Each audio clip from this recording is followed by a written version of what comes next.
Printemps des Chèvres, juste pour situer un peu les choses, ça regroupe toute la filière caprine de la Savoie Haute-Savoie. Donc les syndicats caprins Savoie Haute-Savoie, le syndicat du chevretin qui a été reconnu il y a 20 ans maintenant, qui est le seul AOC en Savoie en lait de chèvre, et l'association de sauvegarde de la chèvre des Savoies. Donc on se mobilise tous ensemble pour organiser tous les 2 ans le Printemps des Chèvres. Donc là c'est des chèvres Saanen qui sont originaires de la vallée de Saanen en Suisse, mais qui a colonisé une bonne partie de la France, qu'on retrouve partout en France. Là c'est les chèvres du Rove, qu'on trouve aussi dans les Alpes, mais qui sont originaires de Provence.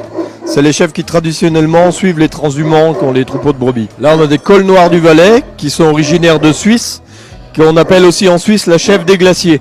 Parce qu'avec ses grands poils, ça lui permettait de dormir sur les glaciers sans souffrir du froid. Là, c'est des chèvres pyrénéennes qu'un éleveur nous amène en exposition, qui sont originaires de toute la chaîne des Pyrénées.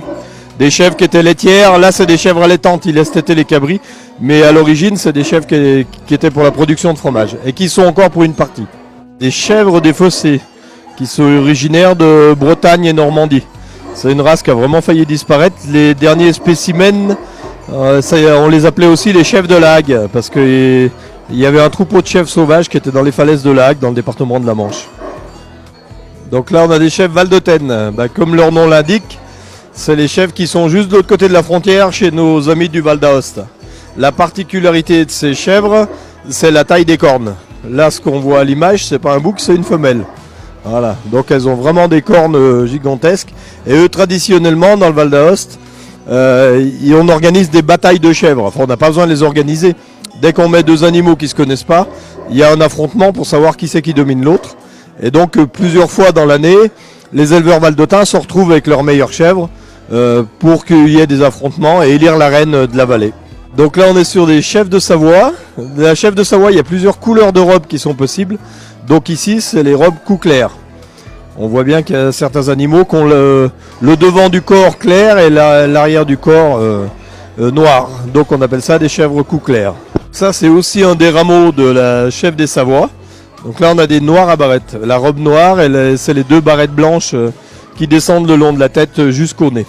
Mais il y avait vraiment toutes les couleurs de robes dans cette race. Là, là, on n'est pas sur des chèvres, on est sur le troupeau de brebis. Mais même ça s'appelle le Printemps des Chèvres, à chaque fois on tient à inviter la race de brebis locale qui est la Tône et Marteau. Donc c'est une brebis qui est originaire du village de Tône en Haute-Savoie et de Marteau en Savoie, qui tire son nom de ces 2 villages. Et c'est une brebis qui est laitière, donc là maintenant il y a beaucoup de troupeaux qui sont en allaitant pour la production de viande, d'agneau ou n'importe, mais on a aussi quelques troupeaux pour faire du fromage de brebis. Et c'est vraiment la race qui est spécifique aux 2 Savoies. Hier c'était le concours des chèvres, la présentation des animaux, et aujourd'hui c'est plus tourné sur les fromages, concours de fromage et remise des prix cet après-midi, avec plein d'animations toute la journée, ou pour les petits et les grands, quoi. Donc 2 jours très sympas. Ouais. Alors en fait il y a un concours par race. Et donc et puis par âge, donc chaque race a un concours avec des catégories d'âge, et donc il y a un prix par catégorie, quoi. On fait pas de concours inter-race, parce que chaque race a des caractéristiques différentes, et donc ça n'aurait pas vraiment d'intérêt.